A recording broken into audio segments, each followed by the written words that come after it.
So, there's so many jokes in this book. It's hard to pick like my favorite. I mean, I love the Dougs because it's like the It's how we all read it. Yeah. Yeah. I also like the jawline so straight that, he made the other men, question if they were. There's a lot of really good. I don't remember that one. Oh, when he's introducing the Duke's nephew, the new heir.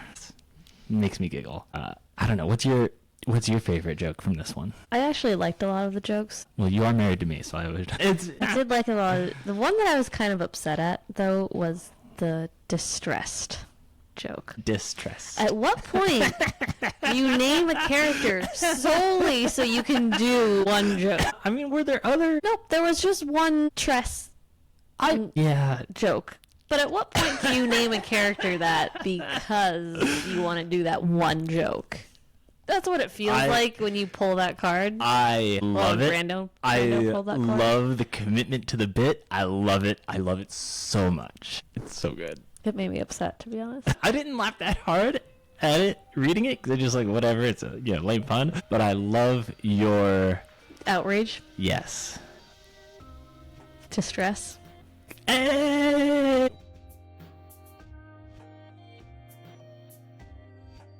Well, hello and welcome to Cosmere Casual, your casual reader's guide to Brandon Sanderson's Cosmere. I'm your co-host, the not distressed, the Tress, Nick Gorman.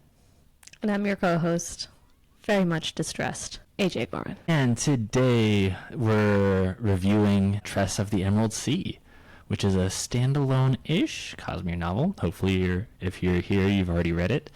Because this episode has spoilers for Tress of the Emerald Sea and no other Cosmere books. No, we're gonna keep it focused. Yeah. I feel like for a bunch of the other novels, I had a pretty strict outline, but for this one, I just feel like my notes are just kind of all over the place. That there's no order.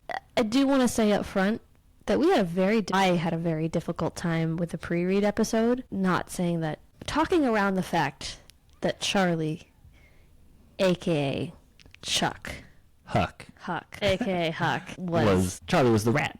Charlie was the rat. I forget if I've thought this so many times, so I forget if I said it in the last episode, but the first time I was reading this novel, I was just like, I'm halfway through this book, and I'm like, we are nowhere close to finding Charlie. What is going on here? This book is not on track. But that's because you missed that. I completely missed the fact that Charlie was already with us. Maybe the real Charlie was the friends we made along the way. But my very first read of this was very weird because I was just like, I don't understand this novel. I don't remember exactly. Where are we going? This doesn't make sense. I don't remember exactly what point on my first read through I picked up on it. I want to say it was when he started rambling about the clock tower and yada yada yada, that everything clicked into place for me. But reading it through this time, there were a lot of hints. Subtle and not subtle. Yes, and I noticed that now. It's like, sometimes the thing you've been looking for has been under your nose the whole time, huh? Yeah, a lot of it he was just poking so much fun, and he was poking it directly at me. Yeah. Well, yeah. Yeah. But it was a very weird first experience because I was just like, she's not even talking about Charlie. She's not even she's barely even concerned about Charlie, and she's making no headway to get to Charlie. Well, she's on the hero's journey, right? And she can't, she can't have her eyes on the prize. They set up a goal and then you go step by step to those goals. And it didn't feel like that. It felt like we got way off sides. I mean, yeah. Yeah, I did. I felt that this time too, where I was like, man, she's really getting sidetracked an awful lot. It's like me playing any role-playing game. I'm going to do every single side quest before I do the main quest. Yeah, because it's not till 2/3 through the book that you actually get to the Crimson Sea. The Crimson Sea. Yeah. So up until that point, which is 2/3 of the book, it feels like, what the heck is going on here? Of the Emerald Sea, so I dig. But yeah, it was a very weird first read. Much more enjoyable second read. Well, what do you think of the tone of this book? I still think that my first go around, because the first reading, I also thought that this was like childish. Really? Well, not childish, but just like not nearly as mature as like Stormlight. Well, okay. That's fair. Like, yes, Tress is dealing with kind of complex things and like she's being challenged and all that stuff, but like it felt like more akin to what I would read for like not middle school, but like I don't know, it felt felt a little bit more dumbed down, a little bit more simplified, which naturally not everything could be the big science fantasy fiction epic that Stormlight is. But it was a lot lighter than like Mistborn. Yeah, interesting. I mean, but that's one of the things I like about Brando in general is his, I'll turn to a Brandon Sanderson book when I want something it's easy to read, right? He doesn't, they're not challenging in the same way that like, Tolkien is with, super detailed, long, oh my God, just skip over all that right? nonsense. Like, how many pages do we need to describe the trees of Rivendell, right? Apparently a lot. A lot. Yeah, and I mean, like, don't get it twisted. Maybe Tolkien's a bad example because I haven't gone back and reread him in a while. Or like your Anne Leckies, who, is my favorite author. But her stuff is more challenging. It just from the prose, the way the sentences are put together and everything. Like, compared any Brando Sando's pretty but like Tress and MLC, there were like so many more puns. There was like puns every other paragraph. Like it was a lot lighter. It was funnier in tone. While there was engaging kind of plot things going on and like mature content, it felt a lot simplified. There weren't 10 million different plot things coming together, There were like 3. Yeah, but and I think I agree that it's very different. I'm not sure I'd say I found it more entertaining. Yes, for sure. Yeah. Yeah. I'm not sure I would read a Stormlight-sized book of Tress. Right? No, that would be way too long. It'd be too long. It would get tired, right? It would get tiring, right? Yeah. But anyways, let's just do a quick recap now that we're like 15 minutes into this episode. So Charlie and Tress grew up on an island together. He was kind of more of the upper class of the island, if you can call it that. He was the Duke's heir. Of a rock. I mean, he had the rite of passage off the rock.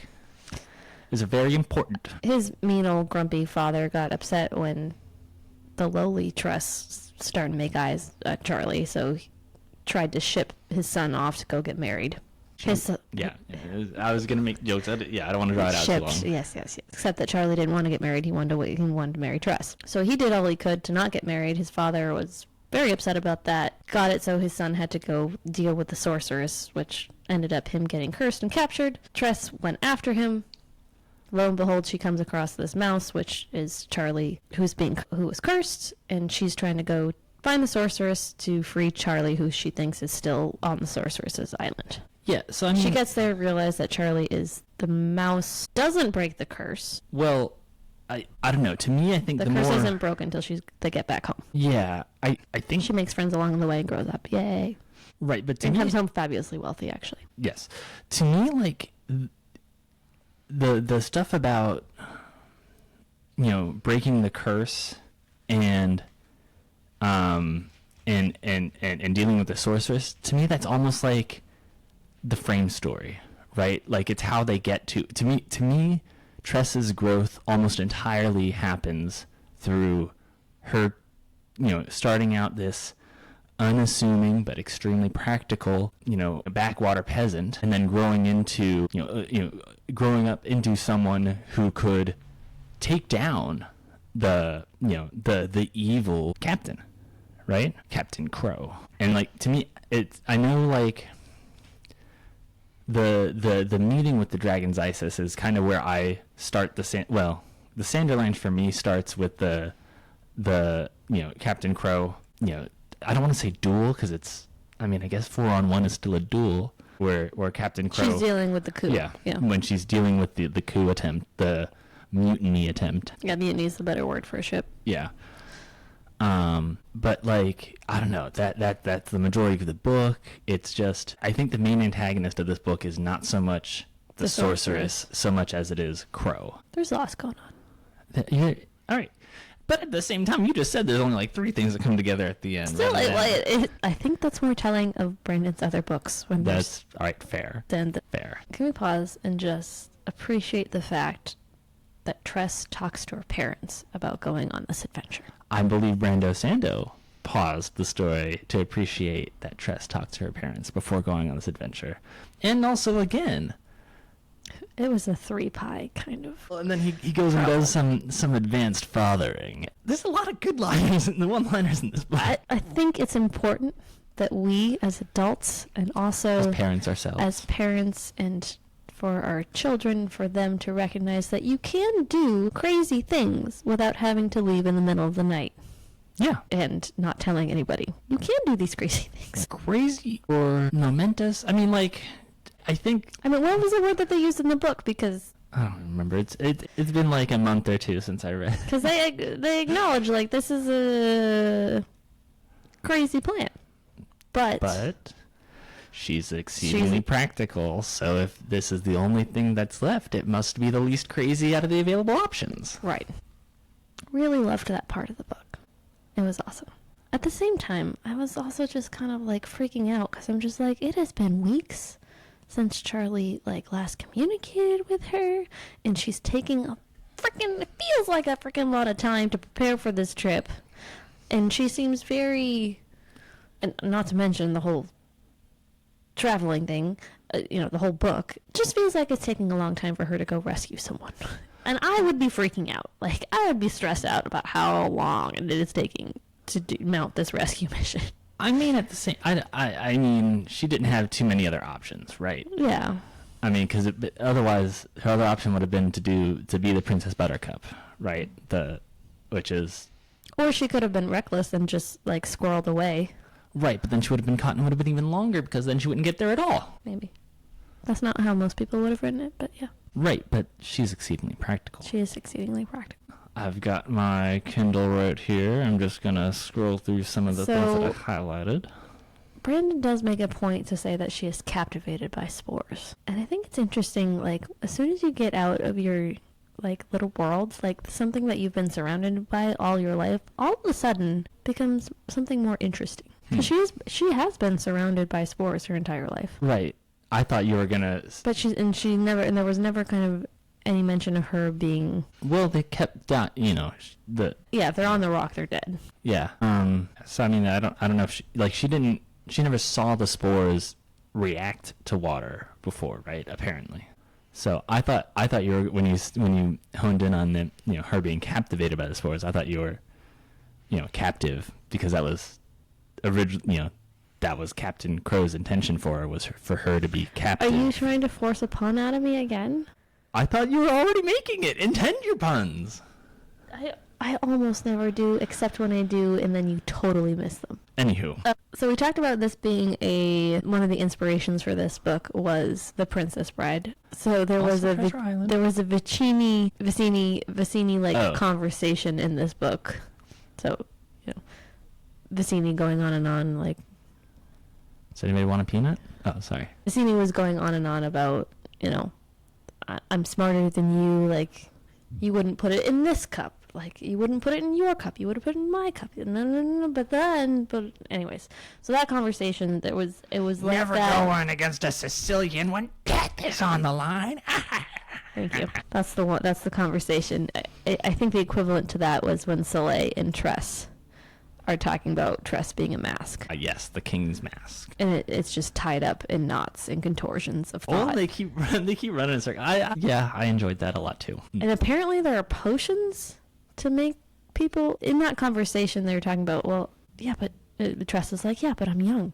They're like, oh, there are potions that make people turn young. I'm like, what the frick is going on this planet? Yeah, I don't know. Whether that's real or not, who knows? Right, and I think because we know, I think their perspective about what's possible and what's likely is probably skewed by having Ulam around, right? Yeah. Although I was curious this might be a question for the next for our Cosmere Connections episode. I've got a lot of questions about Ulam. Although he might have been my favorite character at, this reread.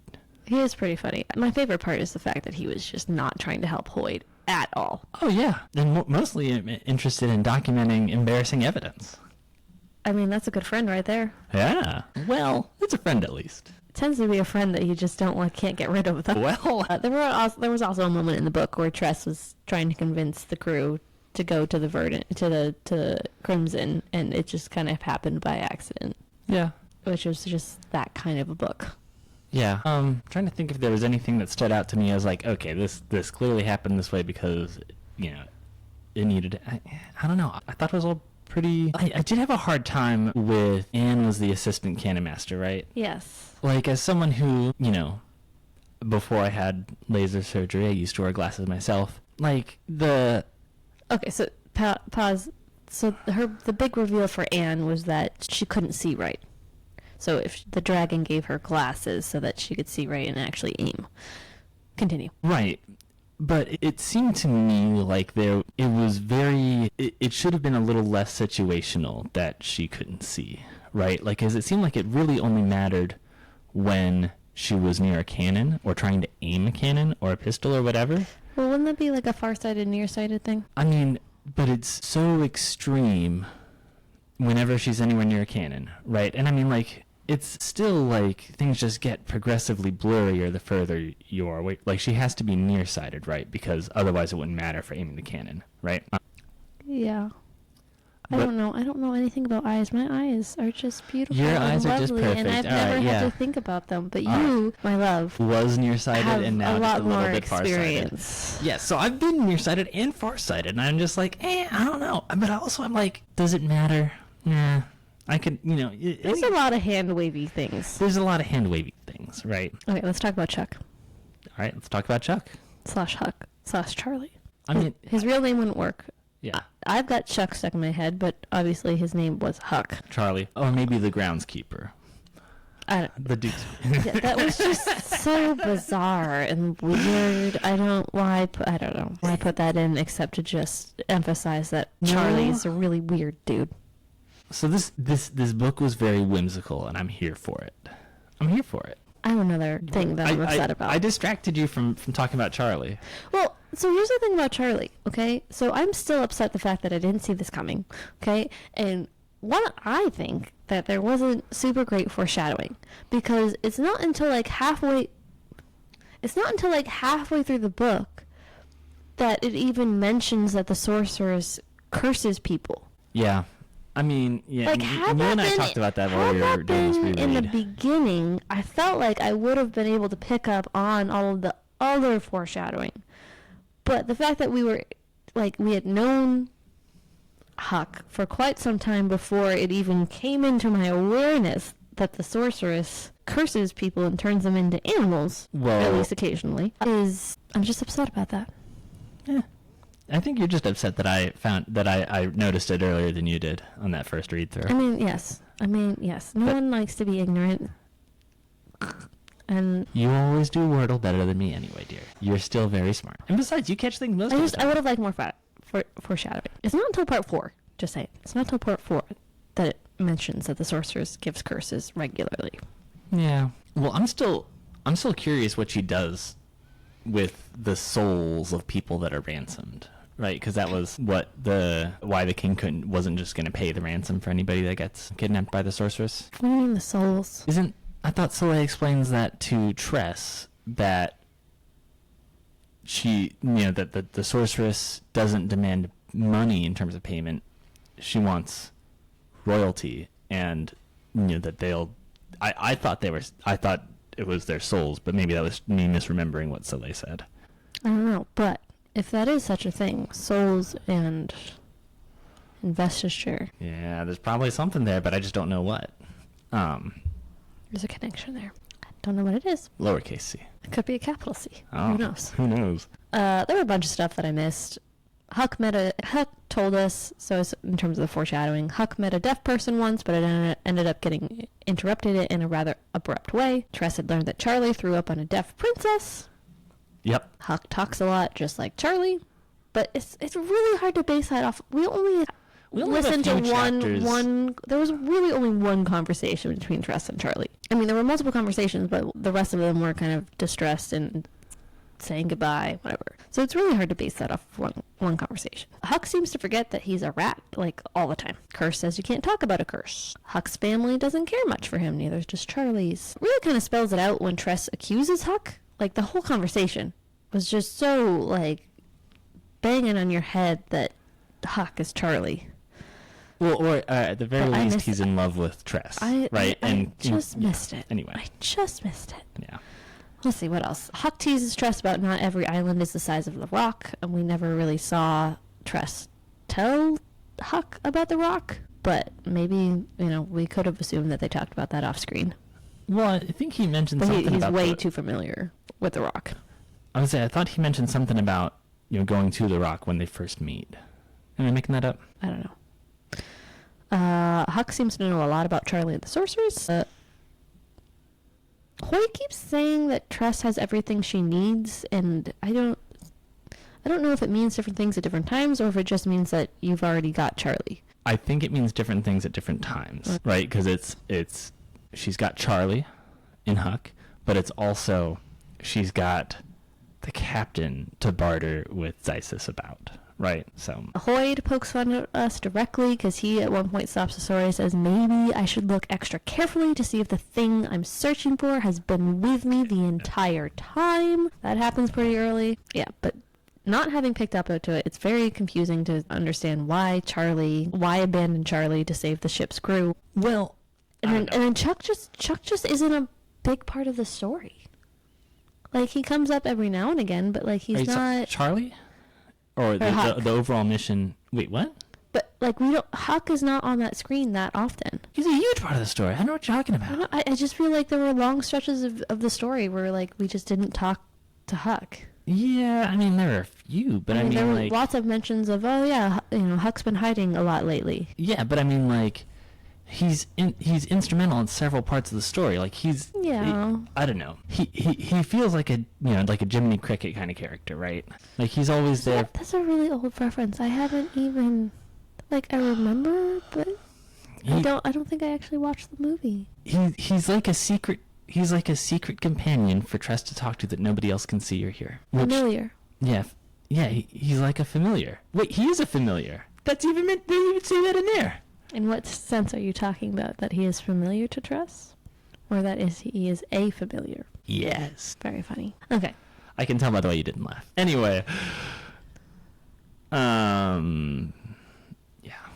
Let's talk about magic. Let's talk about the spores. Let's talk about the I'll spores. get off my soapbox. Okay, so there are 13 kinds of spores. Maybe 12. Was it 12 or 13? We didn't see all of them on screen. So someone tries to tell Tress that there are 12. Because right. there are 12 moons, but then there's a 13th type because of bone spores. We have no idea what's going on with that. We know what that is. We do? It's a Cosmere. That belongs in the next episode. It's not a real spore. It's the sand from Taldane. Gotcha. Okay. So Rosite makes crystals, Verdant makes vines. Vines continue to grow when you feed them more water. That's probably true of the crystals and the other spores. Zephyr spores, those are the sapphire ones. They blow air. They're apparently like sunlight spores. We didn't really see a lot of the other spores. No, and but those were used for like cooking or something, right? Creates a lot of heat. Tress does a lot of experiments with the spores in her chamber. The entire chamber is reinforced with aluminum, which kind of is the opposite of silver. Well, they both have a role. Silver will kill the spores. Aluminum shields, blocks the effect of the silver. That Tress can actually work with spores that are active in her chamber. We see a splint box the very first time that we see like a ship's sprouter. I couldn't really understand. Like even like knowing how spores work, and the second time around in like being described what this spore, the splint box was, it didn't make sense. So super glad that Brendan just abandoned that and had Tress work with more traditional tools, because that made a whole lot more sense to me. It kind of blew my mind that Tress thought to use the verdant spores to make a ladder to get, like, first of all, she was super badass crossing the spore sea, and then to think to use water to grow a vine to get up on the ship, on Crow's ship. Never having done anything like that before. That would have freaking terrified me. I don't even know if it came into my head. All right. I mean, Because it's not like she'd ever seen anybody do that. no. I mean, let's be real. She's a fantasy heroine, right? Yes. I would just die in her position. Like, that's, this is how it is. But I'm probably not cut out for the, Anywho, I think I put some notes in here that should probably be in the other one. in our Cosmere Connections episode, yeah. Well, I'm just trying to think, because I really like the scene with the dragon, right? And maybe this would have also been a good cold open, because there is sort of a meme that goes around on the D&D subreddits every now and again about the same situation, just in a different setting, right? Where the cultists are getting ready to sacrifice their victim. And it's like, oh, great Cthulhu, we 4 cultists have brought this sacrifice to you to feast. And then the victim tied up is like, great Cthulhu, yeah, I have brought these 4 sacrifices for you to feast. You're going to take 1 or 4. Yeah, and, so that's basically the same thing happened here. It made me chuckle on the inside. That's pretty awesome, because I didn't really see that coming either. Yeah, but, I mean, it's tough to talk about the things that are really exciting in this book without leading into other Cosmere stuff. Midnight Spores. Yeah, what about them? I thought It seems like a lot of left fields compared to like the other spores. It is something that we see in the Cosmere, but we'll talk about that later. But the Midnight Spores are very interesting, because when you activate those, the source of water is actually the human who gave the water to the Midnight Spores, and it will kind of morph into the shape that you will it to be. But they are stronger spores in the sense that they can get nearer to silver without being super well affected. And of course, Midnight Spores allowed Tress to do a little bit of espionage. So that was pretty critical. Super dumb idea to just be experimenting with spores like that, but I mean, I don't know if you can have your opinion. I have a different one. I don't think I can defend mine either. Reckless though, but other things about the spores in the Crimson Sea, the fact that rain is unpredictable in the Red Sea, so it's predictable elsewhere. It's like, this planet's just super weird. Well, I mean, most of the planets in the Cosmere are super weird, right? Yeah. Yeah, I had a hard time I understand how there can be certain maelstroms that are more or less permanent, right? Like, right, I think about the red eye in Jupiter. Yes, exactly. The red eye in Jupiter. Just but I don't know, man. I'll suspend my disbelief for it, right? It's still fantasy, yeah. But I'm just like, how does the water cycle work? How do they, what? And I forget, one of our friends was texting me while reading this book also about, everything's grown in compost vats. That's what I was saying. I mentioned that in the last episode. Yeah. And it's just like, ugh. Well, it's not like it sounded appealing. No. It's terrible. Yucky. But I mean, if that's all you know, and if that's all that you can do to survive, you can acclimate to a lot of, Can we talk about Crow? I would love to talk about Crow, but I don't. She's an interesting character. Yeah. But kept at arm's length. I feel like we didn't really get to know her that well, except that she's badass. Yeah, she's very bad.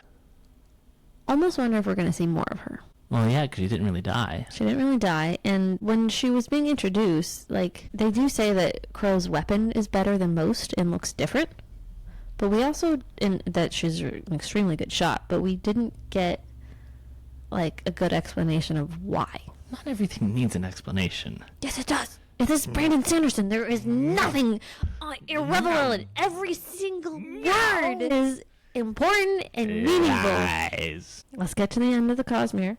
And you tell me that. I mean, but especially, this book is just so much more whimsical, but also, I don't know. She was a very good fighter, right? She was effectively, immortal, whatever, because of, the aethers. So she was a spore eater, right? So a spore eater means that one of the moons kind of used Crow to kind of somehow siphon water back to one of the moons in exchange, whether it's a agreed upon exchange or not. Vines inside of her body protect her from being killed. Yeah, because they were verdant spores, right? Yeah. So the green spores would kind of come out of her body and protect her. Yeah, I'd imagine I'd imagine there's a crimson spore eater somewhere that would have, spikes. Yeah. Yeah. I don't know. But she didn't use any of that protection power when she was fighting back the mutiny, and she did that on purpose. Yeah. Now that we dwell on this, I wonder if we are going to get a short story about how Crow became a spore eater. Or even what happens after, because she's now with the dragon. Right, yeah. So what's going on down there? I'd like to know. I mean, I don't know. We haven't... I think he's the only dragon we've seen on screen in the Cosmere so far. I know that, the Secret Project 5, Elves of the Emberdark, will have more dragons in it. There will? Yes. Cool. But we're just not there yet. Yeah, I was saying, it's all over the Kickstarter. So knowledgeable cousins. There's a lot to know. Doug's, please. Yeah. I don't know, man. But apparently it's very painful.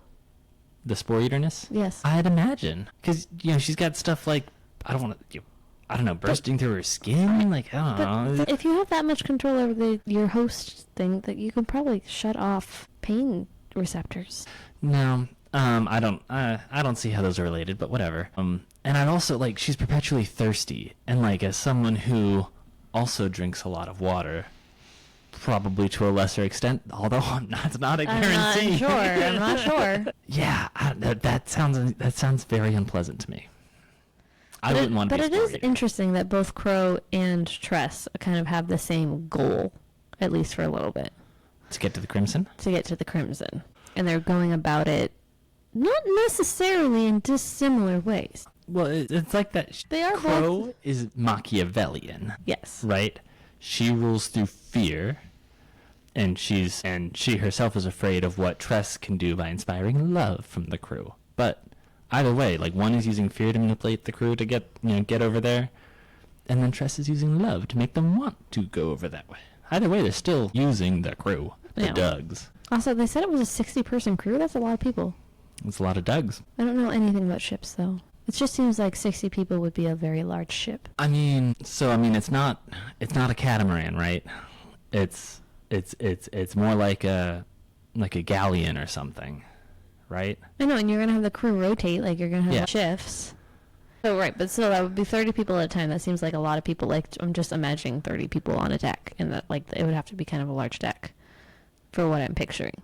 Well, but they're not always there's up on the deck. There's there's a lot of jobs. I know it's not a small ship. Let's just say that it's not a small ship. Crow wanted Hoyd on her ship, but I don't understand why.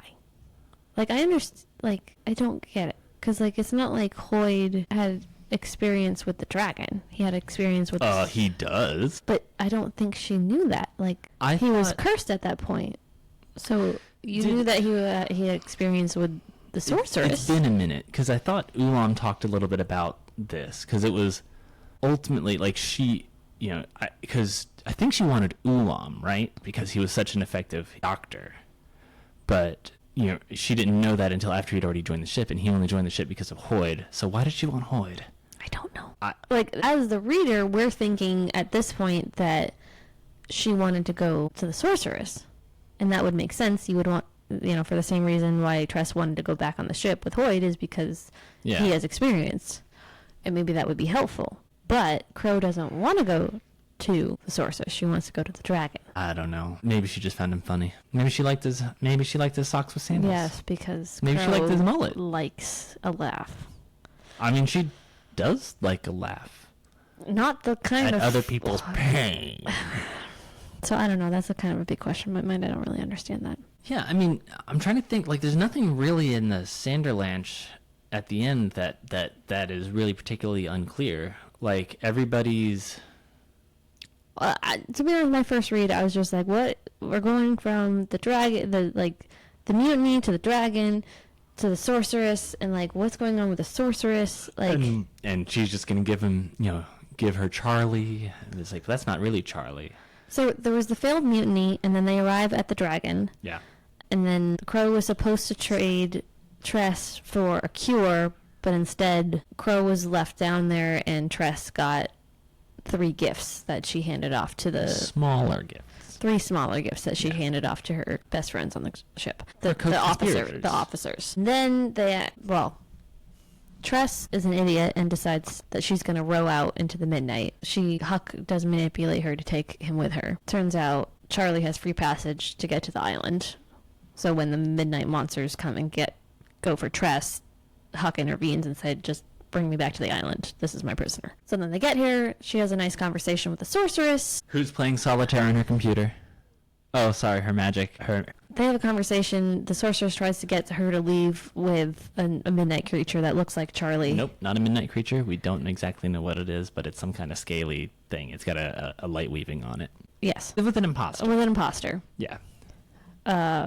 Tress comes to her senses, realizes that that's not really Charlie, comes back and ends up freeing Hoyd. Right. Because Hoyd gets to the ship and that breaks the curse. Well, the whole ship crashes into the tower, right? Right. Something like that. And then Hoyd is the one who actually kind of browbeats the sorceress into leaving.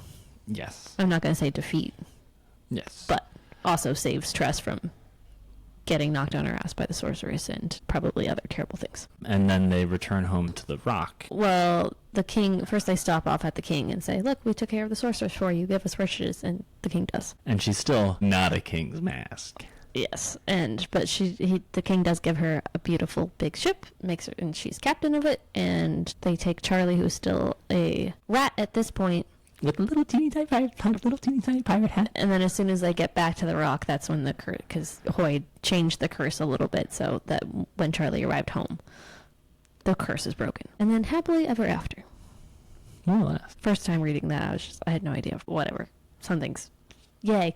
Yeah, and I mean, like, it was not the dots were not connecting for me. But also, like, I don't think it matters, right? No, like, after they defeat the sorceress, it's just like, it's the denouement, it's the fancy, everybody lives happily ever after, Yes. Fort, the cook, is probably, or the horrible cook, is probably one of my favorite characters.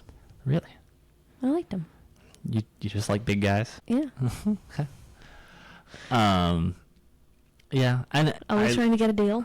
Well, and I like that apparently Brando Sando actually consulted with, he consulted about how to represent, deaf people and deaf culture, on screen. And like you can tell it was very respectfully done. He had the limitation, he had a great diatribe about the limitations of both reading lips and signing. It was good. Yeah, he's definitely growing as a reader, and now that he has like time and resources, definitely probably makes it a lot easier to find those people to consult with, and compared to Elantris, which was a good it was his first novel. Good attempt. Anywho, Sorceress was horrible. Sorceress was almost a more horrible person than Crow. Yeah, but she's also barely a character. Mean. She's just mean. Yeah, she's just mean. But I also don't understand why she's going through so much effort to teach Charlie a lesson. Like, because she cursed Charlie and sent him back to kind of force him to think that love doesn't matter, or that, Tress doesn't actually like him. No. Right? Because I thought it was, he's going to have to live his life as a rat unless he betrays, Tress, right? Well, but she was also wanting to prove to Charlie that I'll send her home with a fake one and it won't even matter to her. Yeah. So but she was taunting Charlie about it. Like, yeah. I think that was the whole point. So I don't she's just vindictive about love, it seems like. So it seems like maybe she was spurned in the past. Could be. Yes. Yeah. There was more going on there. There's more behind that. I mean, I was just content to imagine her as, a snidely whiplash, I'm an evil for evil's sake kind of villain. But you're right, there is more there. There was a purpose to how she cursed Charlie. Oh, also the sorceress's tower was a rocket ship. Yes. Well, and that was very clear from the illustrations. If you looked at the illustrations. Yes. Okay, one of the things I loved, when Tress is talking to the sorceress, like, aren't you going to undo Charlie's spell? And she's like, right. I guess I should play the part. Yeah. And then she rattles off this little poem, aka spell thing, and she uses slant rhymes. Oh, monster. She does that on purpose just to annoy me, so says Hoyd. and the fact that they were slant rhymes. I did not pick up on that in my first read, and it did tickle me pink this time. I didn't pick up on it until you told me. So Like, nope, those are slant rhymes. Yup. And that would be something that annoys Hoyt. Yeah, that's all I have. I would say, We didn't talk about all of the characters, but they were all very funny characters. Yeah, it was good. Well, thanks for podcasting with me, dear. Thanks for podcasting with me. And thanks, audience, for listening and viewing, or whatever, mode you choose to be our audience to. Our social media and email address is cosmerecasual@gmail.com. Our intro and outro music is Licensed through Tribe of Noise. The song is Odyssey, and the artist is Ketsa. I think I did that backwards. Whatever. It's all in there somewhere. Yeah. And until next time, keep your wits about you.